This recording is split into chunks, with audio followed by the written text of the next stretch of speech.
Hello, everyone, and welcome to episode 104 of D&D Discussions, the podcast for players and DMs alike, where we cover a wide variety of topics to help you with your games. I'm your host, Ryan Reeder, and with me, as always, is my good buddy, Ben Baumhopper. How you doing tonight, Ben? I am doing middle of the road.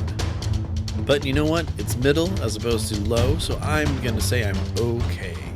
That's better than last time. Yeah, definitely. I can speak for a longer, amount of time for the most part. I'm not coughing, dying. Solid. Far. So, yeah, doing okay. Yeah. Awesome. Yeah. We've got some fun stuff to talk about tonight. Yes, we do. Yeah, I'm really looking forward to this episode. And so let's just dive right in. We'll start with something that actually just dropped yesterday, because we usually record Wednesday nights and the episodes drop on Mondays. This just came out yesterday, and it was the survey results for the final Unearthed Arcana that came out at the end of last year. This was the Barbarian, Monk, Druid one. Yeah. So it's about a 12-minute video. We'll of course have a link to that in the show notes on theindiscussions.com. But just kind of wanted to, I'll go over the highlights real fast, then we can kind of talk about it. So they said the Druid finally reached the satisfied category, which is for them, their floor for satisfaction is 70%. So a C. But then they also said that the Monk and the Barbarian are in the super satisfied category, with the Monk being the highest rated class for like most improved and satisfaction rate in the entirety of their Unearthed Arcana series. Yeah, that was in the 90s, which I think is pretty amazing. I mean, if you remember when we talked about it, we were both super excited about all the changes that were coming to the Monk. And just, the kind of the shuffling around of things, the way that key has been changed, and even more so just deflect missile turning into like deflect attack. I mean, the tiniest little things made Monk that much more fun to kind of look at and play. And I am quite excited for the update on that. And it appears that the whole community is too. Yeah, I think of all the ones, that was a big slam dunk. They did mention that was the last player's handbook UA that they were going to do. Not that they're done. They're apparently now bringing it back into internal testing and tweaking, because they have everything, I guess, at least to the threshold of what they wanted it from a satisfaction standpoint. And so they'll continue to tweak until that book comes out.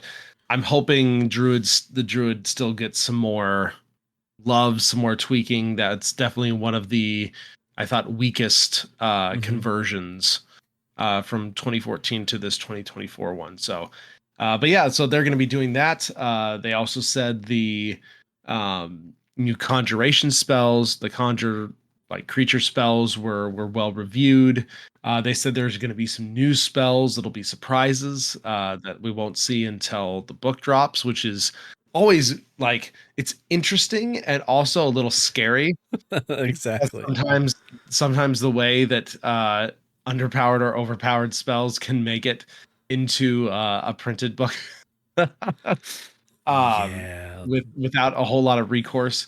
So I mean, obviously we saw how many cantrips they're tweaking to either buff or nerf. So it'll be interesting. I'm looking forward to seeing what they've got.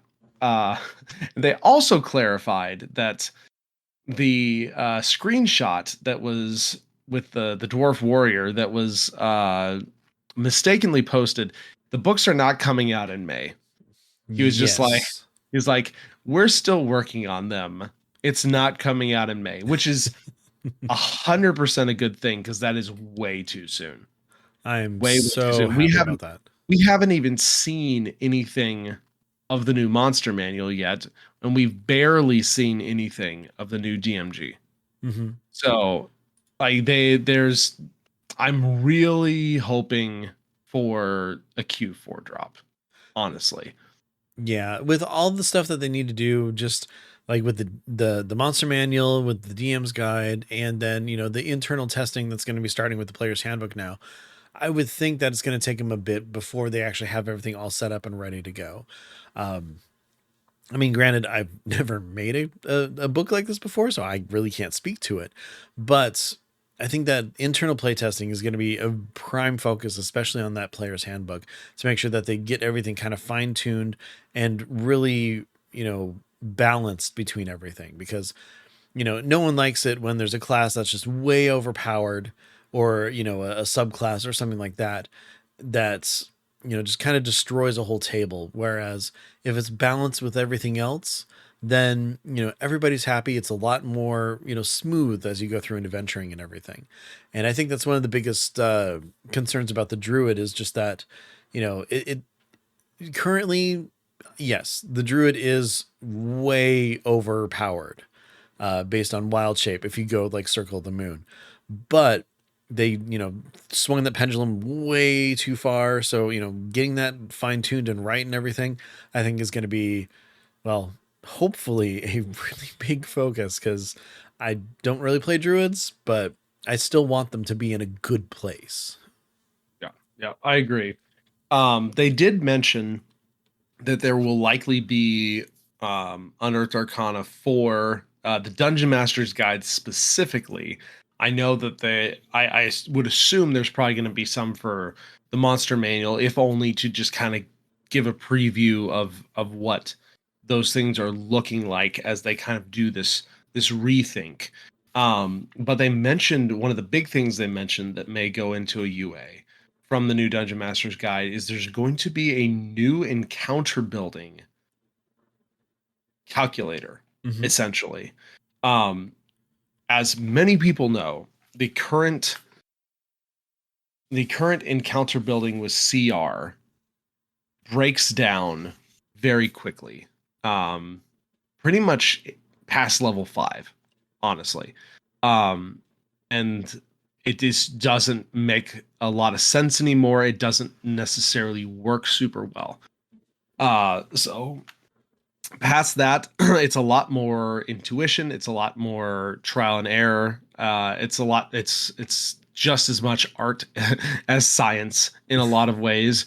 So if they can come up with a much more clear or much more balanced encounter building formula to give people in that Dungeon Master's Guide, that will be honestly a really huge deal, Mm-hmm. because uh, I think that's part of what keeps people from running higher level stuff. Yeah. Not I, the only reason, obviously, not the only reason, but I think that just the scope and the weight of having to put together those higher level encounters and not knowing, is this good enough? Is this way too much? If they can figure out a way to get that to a good place, or at least make it a lot closer to what it needs to be, I think that will really help not just play overall, but make people a little more comfortable for higher level stuff too. Exactly. And I mean, you're right. Around level 5 is kind of where it starts really, shifting one way or the other. And it seems like a lot of that is like, okay, the math works great until you throw a magic item or two in. And then at that point, that's when stats start becoming skewed in a very different way, that the math just doesn't add up anymore. So, of course, as you're going into higher level campaigns, there's, magic items abound. You've got 3 attunement slots. You know, you're going to be using that stuff for something. So, one monk with like a certain legendary item or something could easily take the place of, 5 basic characters, just based off of the power of that one item that they have. So the math just falls apart. So I'm really excited, and we'll actually talk a little bit about alternative encounter building toward the end of the show as well. But I am excited to see that is a focus, Mm-hmm. because it is definitely a weakness of the current edition and the current Dungeon Master's Guide. Yeah, For I sure. mean, it's the one thing that I say I'm the worst at out of anything being a DM, and that's balancing encounters. So any help is much appreciated. Um, And then finally, that was kind of the big overview. We're supposed to hear more soon, but there's nothing, at least other than some of those mentions of maybe Dungeon Master's Guide under Arcana. There's nothing on the cards as far as a date or anything of any next testing drop. So we'll be sure to keep watching for it. Hmm. But one thing I did kind of want to run through, it's a new year. The new, not new edition is coming out sometime this year. So there was a Screen Rant article that it had just a great, like, here's like the top 10 rule changes that are coming in the 2024 edition that are to prep for. And so I just wanted to kind of go through those real fast as a refresher because there is a lot of stuff changing. DMs will have a lot of decisions to make as far Hmm. as, do I fully convert over to this new stuff? Do I stay with what is currently out? Do we mix and match and take, the parts we like and just ignore the parts we don't? Because in theory, all of this should be backward compatible. At Hmm. least that's the thing they keep trumpeting. It's like if you want to use a 2014 Druid with a 2024 fighter, it should work, right? So, just going through the list real fast. We just talked about it from the UA. Conjure spells are changing. It's not going to be the I summon 8 of something, which I know Yes. some people will miss that, but I totally understand where they're coming from, and I think it's a good change overall because it can really slow down combat, especially if the person's new or doesn't know what they're doing a lot, or it can really, again, this is a balance thing, unbalance things a lot because action economy. It's just a thing. The more actions you have, the more of a edge you're gonna have. Hmm. Exactly. Um, I also talked a little bit about this. Lots of cantrips are getting buffed and nerfed. These are fairly big deals. I think it was either the last UA or the one before that had the list. There's that you can go back and look at if you want to, but huge amount of cantrip changes. Barbarians being able to rage more. This is a huge deal. This was in the last Unearthed Arcana. Getting back a rage on a short rest is really big. Um, Bastions are coming. This is a Dungeon Master's Guide thing. These are like the new stronghold, Hmm. the new player bases. Yep. Sounds super interesting. I'm sure they will be tweaking them some based on the feedback from that Unearthed Arcana. But I love that is a system that is being put in that Yes. players can look at and do stuff from. They talk about monks being more survivable. Obviously, 90+% satisfaction rate. Uh, Everyone is very excited for the monk changes, which is really great. One other interesting thing, and this has been changed just as across the board thing, and a lot of people may have been playing like this, but now from a rules perspective, you can voluntarily fail saving throws if you want to. Yeah. I mean, I ran my games with that as something that could happen if someone wants to. Just it makes sense. Yeah. And so now that's going to be in the actual rules. Yeah, it's So I rules thought as that was kind written. of kind of interesting. It Yep. was never clearly Um stated before, which is kind of where it's coming from. yeah. Yeah, and that's what it, like the handbook will delineate that failing saving throws intentionally is specifically allowed. So, if there was any conundrum on that, because there are times when you want to be able to fail saving throws. Hmm. Uh, so yeah, that's really good. The new exhaustion rule, that's another big one. I'm Yeah, already using this in my game I that am a I'm fan running of right it. now. I started using it in my last campaigns. It's just easier. It's just Hmm. way easier. Um, it's it's probably a little less thematic than the old one where it has the different status conditions and stuff as you go. But from a bookkeeping standpoint, just the -1, -2, -3, way easier to track, much easier to understand. Yeah, and a lot less lethal too.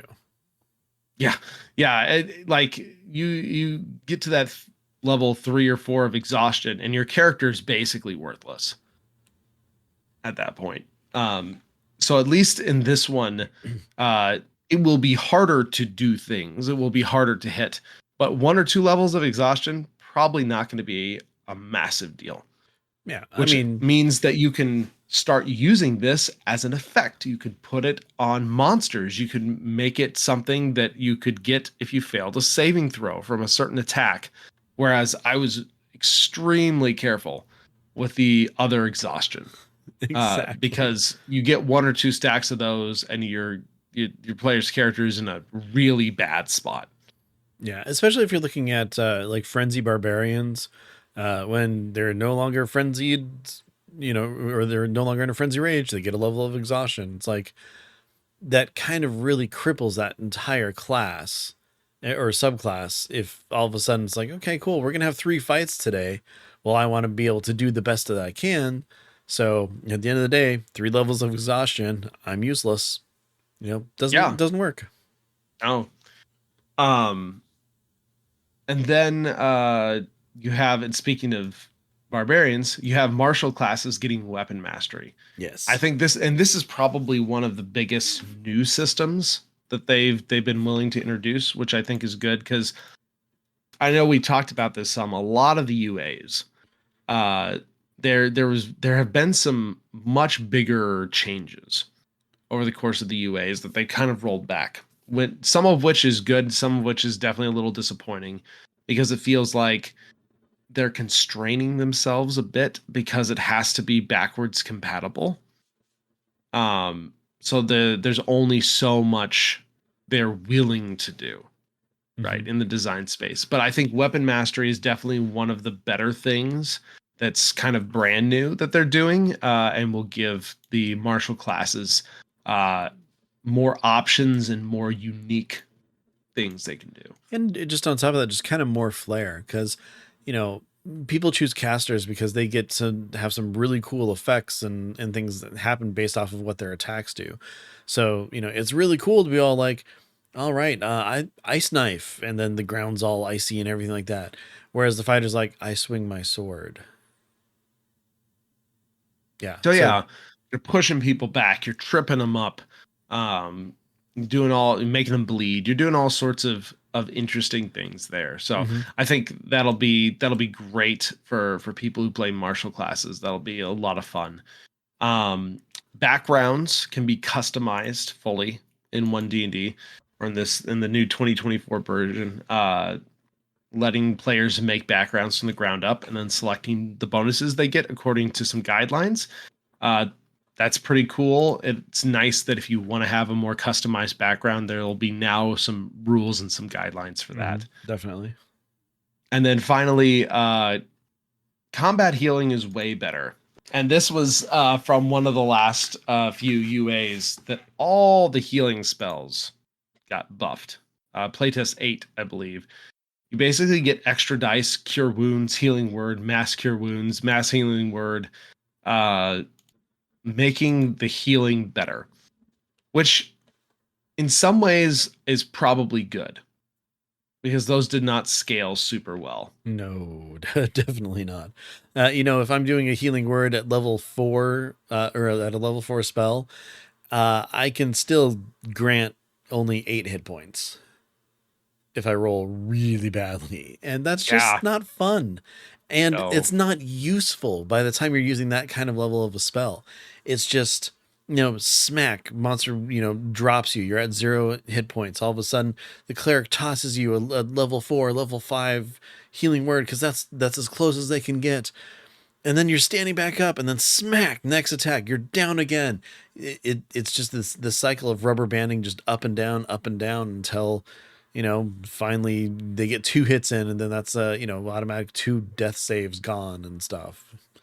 Yeah. And honestly, this is gonna give this is just gonna give a reason for monsters to target the cleric more. Mm-hmm. Yeah, and to not really have to pull your punches when you're playing too much too.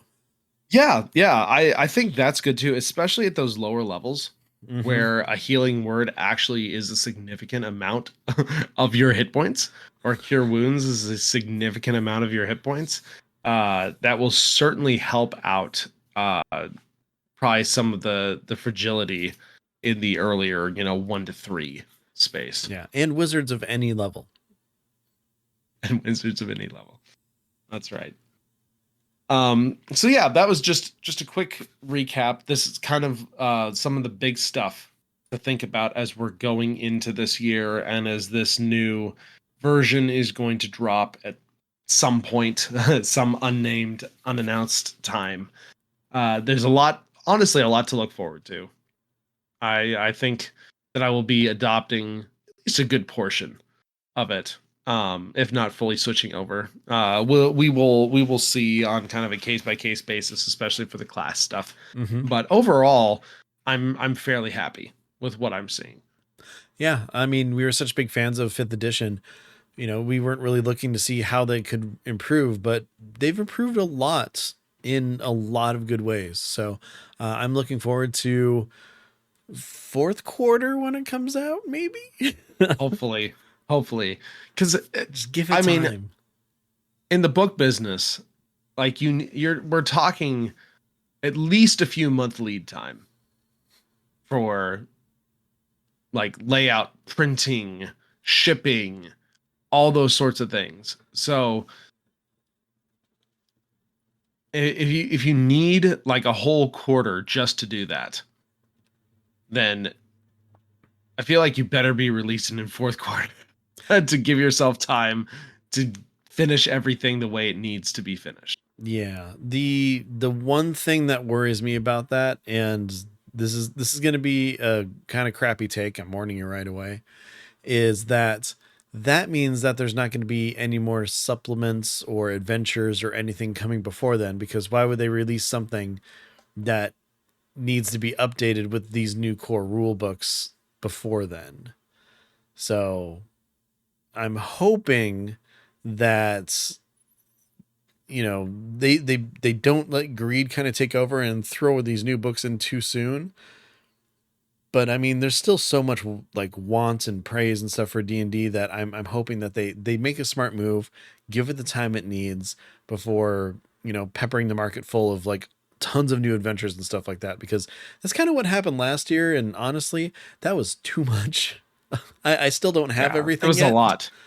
Yeah. Yeah, it was a lot last year. Especially at the end of the year, it was a Hmm. huge like glut of books. Yeah. But, with them talking to third parties and bringing in kind of third party content and stuff to D&D Beyond, and, essentially making it kind of official Dungeons and Dragons stuff, maybe it'll help kind of supplement the income a little bit here and there. So who knows? I'm hoping that'll supplement their content release schedule too, and they won't feel like they need to release a bajillion things as Hmm. this third party stuff trickles into D&D Beyond. And I was one of the things in their like 2023 recap or whatever, they were saying that there will be more third party content Good. in D&D Beyond this year, That's very which good. I think is super good. So I hope we see things from Kobold Press. I hope we see things from MCDM. I hope we see more Ghostfire Hmm. stuff. There are a lot of really good third party content creators that having that ease of access in that really nice D&D Beyond interface would be super good.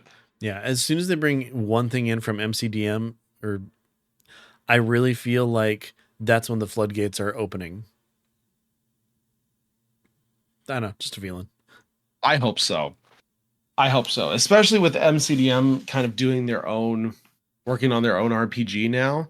I'm hoping with their like wealth, depth and breadth of 5e content that they'll be willing to play nice, Yeah. essentially, with that. Because getting that content inside of the interface would be a huge, huge win because I use their content a lot. I mean, yeah, just for you alone, they would make probably all their money back of investing into it. Yeah, I'm not proud of that, but it would probably happen. I would probably buy it all again. Well, let's move on. So I don't have to think about all the money I'm going to spend this year. Uh, we're going to talk a little bit about multiclassing. And this is a conversation that was actually started, kind of came up in our Discord, Mm-hmm. which, if you're not a member of our Discord, you can be by going to dintersessions.com and clicking the invite link. We would love to have you. We have it in every Uh, post. have it in every post. But we were talking about the conversation kind of circled around, when do you multi-class? Like, do you Or do do it, you even allow it? or do you even allow it? Yeah. So it's a really interesting discussion, because I think there is the kind of two sides of the same coin: the thematic multi-classing, Mm-hmm. where you're multi-classing because of story reasons, right? You're doing it because it fits your character in that situation. And I've done that before. And then there's also the mechanical reason. There are a lot of very powerful combinations of multi-class that allow you to do some really cool things. Mm-hmm. So that is certainly could be a driver as well. Although, and that was one of the things that came up. I think I personally think 5e does a really good job for the most part of just the base classes. So, like, if you go 20 levels into wizard, or if you go 20 levels into barbarian, or so on and so forth, 20 levels into any class, you're not really going to be nerfing yourself. Mm-hmm. Like, it's just fine to go because I know in old editions, some old editions, if you didn't multi-class, like, you were severely hampering yourself, Yes. like badly. Like, you pretty much had to multi-class to be able to not get super far behind. And I don't think 5e has that problem. It doesn't seem like that. And especially with, when we've been comparing all the different changes between high level classes with the UAT content and everything, they're trying to kind of figure out a lot of the high level stuff, and then they ended up pretty much mostly falling back to what they had, at least from what we've seen on it. And if you look at it, there's a lot of really cool stuff that happens when you hit level 20 in a lot of the different classes. So I mean, just level 20 alone is cool, but extra stuff that you get before then, whether it's like extra attacks, just different abilities, more resistances, just, a bunch of different things, can really improve your character just by leveling up one more time in that same class. Personally, I'm looking forward to being I think it's a level 18 bard, or lore bard specifically, because that's when I get access to wish. So there we go. Then I have every spell at my command. Yeah. Oh, totally. So, so let's talk about your philosophy. So, what is your philosophy on multi-classing? Well, first of all, I do just want to point out too that rules wise, the book does have specific criteria for multi-classing. So, like, let's say you're a wizard, you've got a high intellect and everything. In order to multi-class into, like, say, fighter, you need to have a certain, I think, what strength score in order to actually Yeah, a lot get of a that. lot of multi-classing have some sort of stat restriction. Yeah, Like, you need and to be XYZ to be able to switch over. for the most part, I agree with that, just because there's nothing like taking on new levels in a new class and not being effective at it. Like, if strength was my dump stat as a fighter, or as a wizard, I wouldn't want to be a fighter and have like a -2 penalty to all of my attacks. That just wouldn't be fun. But that aside, personally, if somebody in my group wants to multi-class, I'm okay with it. I don't look at, well, first of all, my group, I don't think anybody's really min-maxing for the most part. So, like, that I don't have any fear of or anything. But overall, we're really more of a very role play heavy group.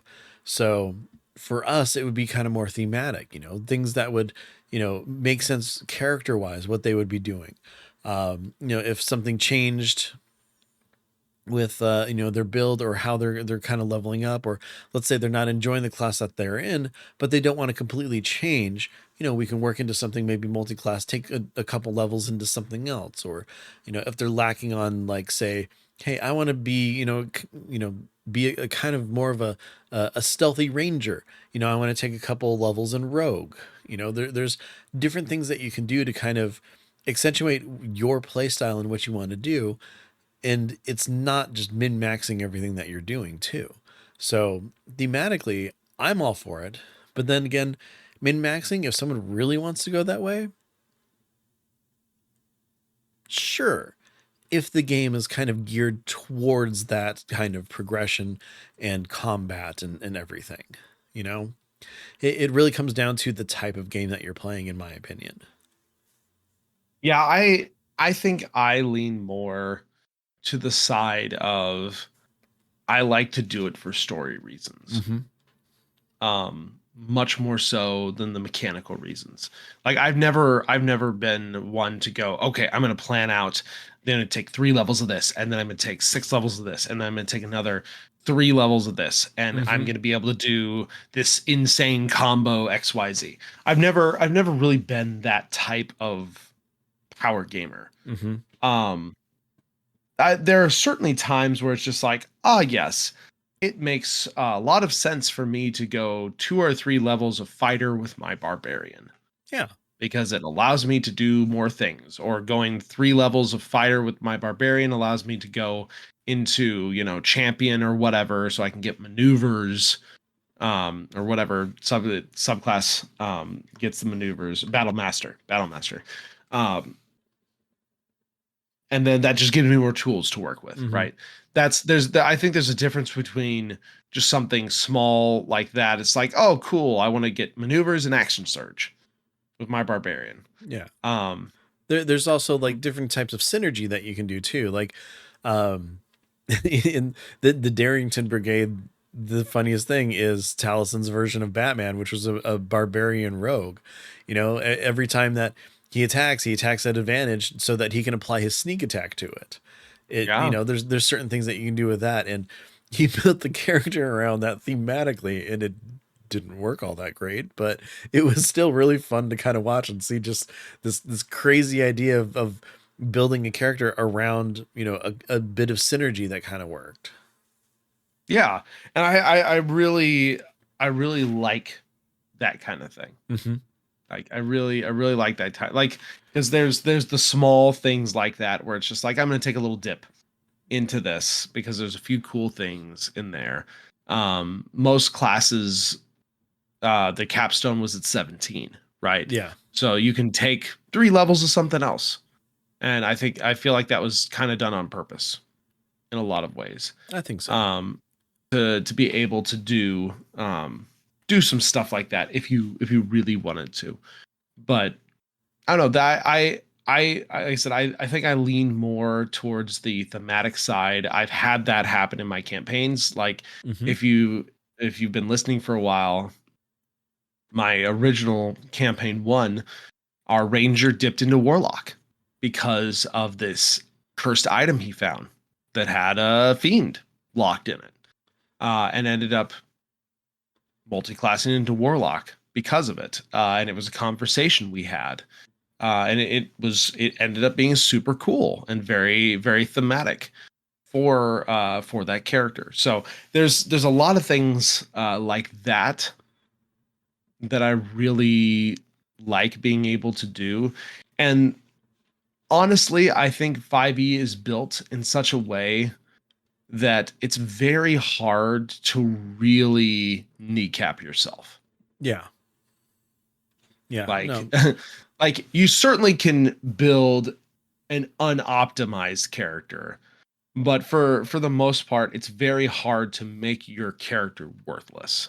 Yeah. I mean, you have to really pick a lot of varied things that, I mean, Then again, you're looking at what is the game. You know, again, if you're being very RP heavy and you know you're kind of playing in that world, a lot of different choices and stuff that you make aren't combat focused.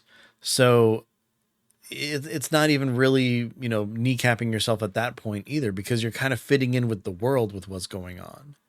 So that's good.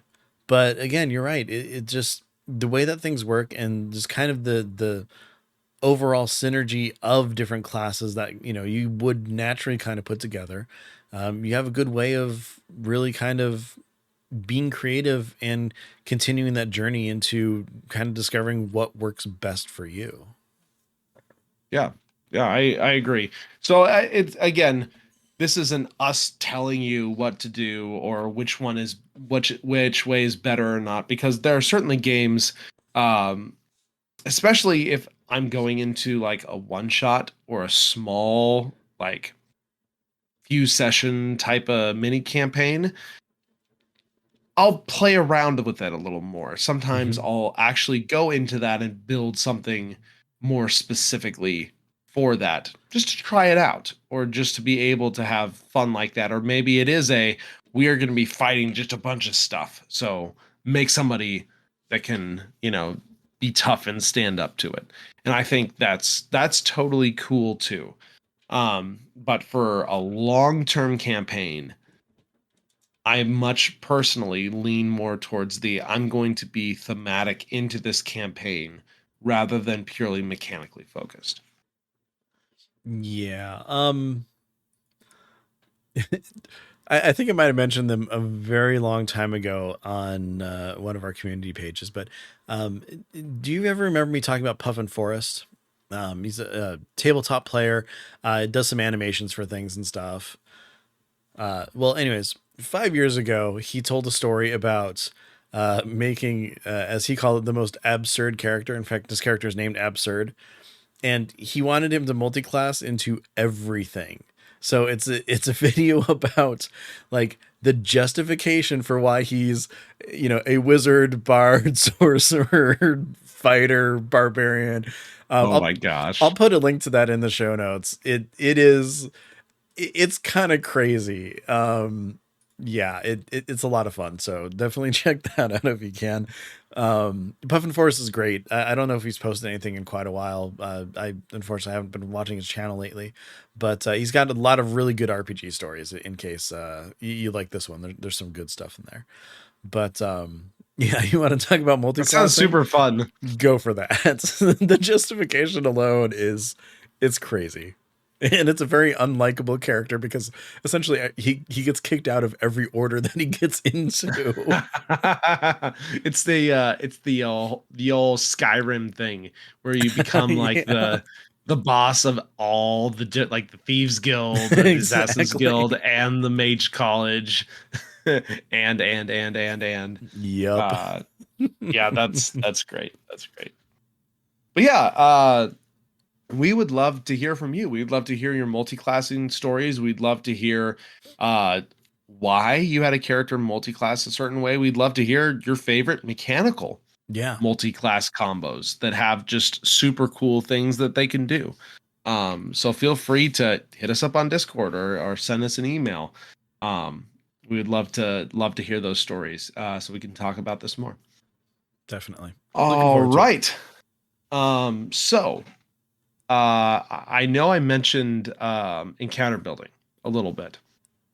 I wanted to talk just briefly about this supplementally because Wargamer had an interesting article uh, where it's talking. So, for those who don't know, Mike Merles was one of the original architects of Fifth Edition. He was one of the few DMD people that were laid off, and honestly, I honestly don't know if we know how many were laid off in the last rounds. That's just a lots of gaming lots of gaming layoffs lately. It's really terrible. um but they've got an article basically where he was talking about uh owning up to his mistakes in the way encounters are balanced in D&D. um And now that he no longer works for Wizards, he's set about trying to fix the issue. Like a lot of DMs, I've struggled to get CR to work reliably. That's the breakdown after kind of fifth level in Yep. my games. He writes, unlike a lot of DMs, I can honestly claim that it's my fault. Together with Jeremy Crawford, he led the fifth edition make, and he's taken responsibility for the challenge rating, making it into the game. The well-known system port over from 3 helps DM balance encounters so the parties don't meet monsters that are too high. Um, According to him, while other designers pushed to do something else, he locked us into CR because it fit with our timeline and was a tool that our existing DM base had already understood. Apparently, the work was constrained by a small budget and tiny team, which is really funny to think about now, given the how it is blown up and the size of this edition. But now he argues that the decision was correct from the point of view of a producer in his position at the time, but it wasn't a great call from a design point of view. Many DMs complain that CR is an unreliable yardstick for measuring an encounter's difficulty, and ironically, it looks like Merrill's is among them. He's now come up with a new point based tool that's inspired by Warhammer 40k. The system assigns point values to different characters and monsters, and in a balanced encounter, the points will be the same on either side. This is a tool that is available on GitHub for free that he has put up. So I think I wanted to mention this because, especially with this latest UA survey video and them talking about reworking encounter balance and potentially putting that out in an Unearthed Arcana, I think it's kind of interesting that they are also trying to tackle that problem, which is a self-admitted problem of scope and time and budget. That is one of those things that he wishes he could go back and fix. And it sounds like they might actually be trying to go back and fix that, because it is a problem. But we will have a link to this article and the little GitHub page. It's basically a how to build encounters using challenge points to more accurately measure a monster's power, and tells you how strong that creature is within its CR. This So is pretty cool. yeah. So definitely take a look at that if you are wanting to try out maybe a different system.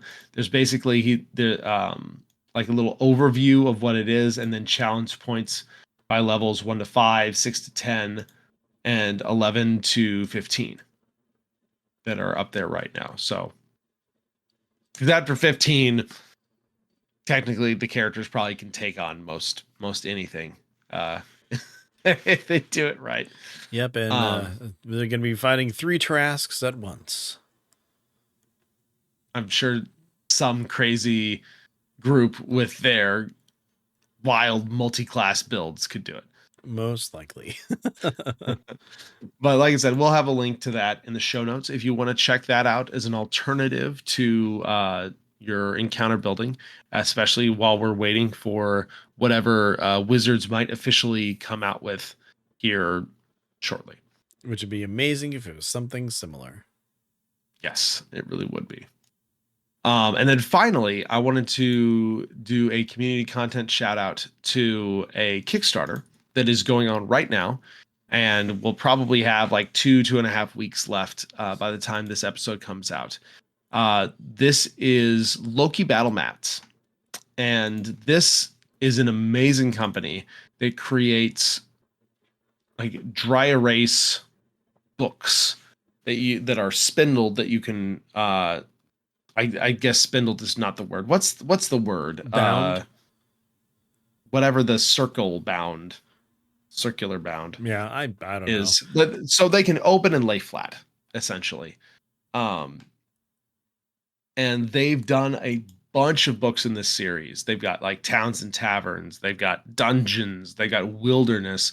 So they've got a scenery or a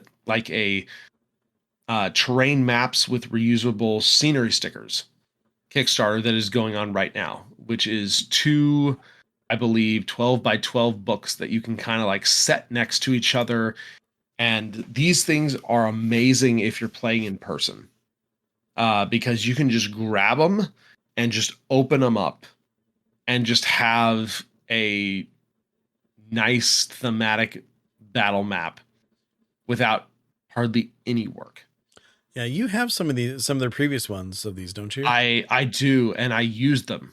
I use them quite a bit. I use one of the town ones in my last session, actually, because I had a battle encounter that started out in the city area that then moved to sewers.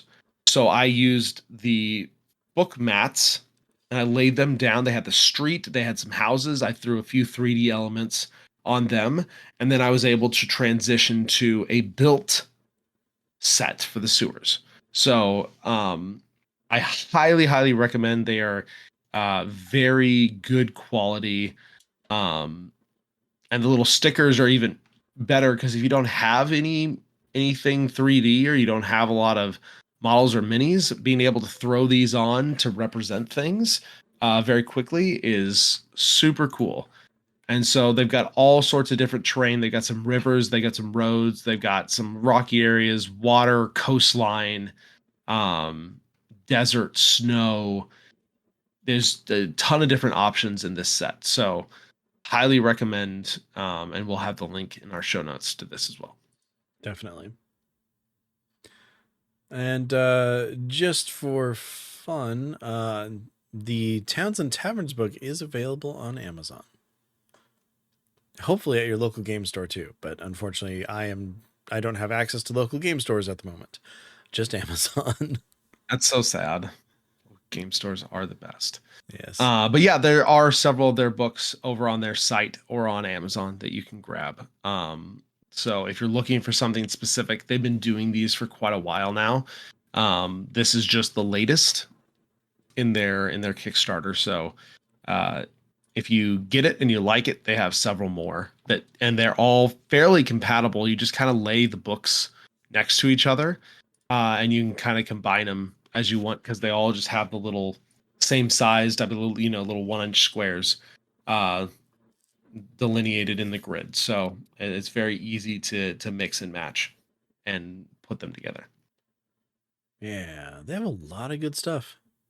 Yeah, I'm on their it's a website now. great company. We'll have a Great link to company. that in the webs or on the in the show notes too. Um, so with that being said, I think that pretty much brings us to the end of our episode. But Ben, I know we usually talk about what we're doing. Have you guys started back up yet? No, still not yet. We've Oh, got sad day. there's so much real life going on that needs to be scheduled for that I haven't even begun to start looking at which weekend it'll work because there's still birthday celebrations that need to be taking place and other get-togethers and stuff like that, and of course that's during the weekend, so we're getting there soon though, and I am dying to start playing again because I really want to finish this campaign. Yeah. We kind of left on a big like cliffhanger or a big moment as you start something new for the next arc. So Yeah, I'm I dying hope to I hope you are start. able to beat the CR30 scheduling monster. Yeah, that's kind of the worst right now, but you know what? We'll get there. You though, I know that you've got your campaign going. Were you able to get together since last session or last episode? Yeah. We had session 2. We got session 3 coming up a little later this week, which is super exciting.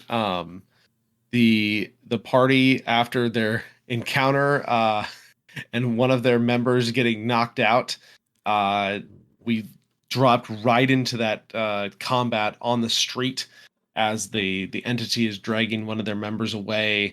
They ended up knocking knocking out one of the goblins. They follow the other and this entity that is dragging their friend away down into the sewers. The entity is revealed to be a fiend of some sort that the goblins that were with did not know about, apparently. So that was kind of a surprise to everyone. And so there was a huge fight in the sewers. People were getting pushed into poop.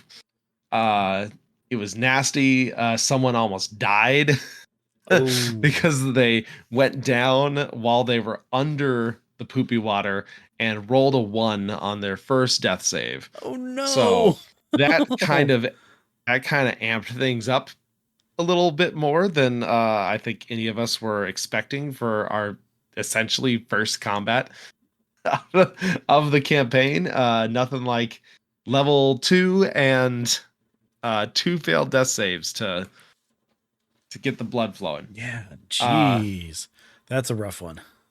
yeah. So, but they were our paladin went ham with divine smite, did like 20 something damage. This is level 2 and just like wrecked this dude. So they were able to get back up. They were able to question the goblin. One of the party members got really mad at something the goblin said and then like point blank just killed him. Uh Oh, and then I reminded my players that this is a city, and most likely, I even alluded to it earlier. People just saw you do that, uh, so they got arrested and oh. had to go into a holding cell. So there was some just really incredible role play. One of the characters used a previously made connection within the kind of guard to help get them off Okay. because they were able to collaborate or corroborate, however you say it, that these guys had kidnapped one of their people um and whatnot. So it was a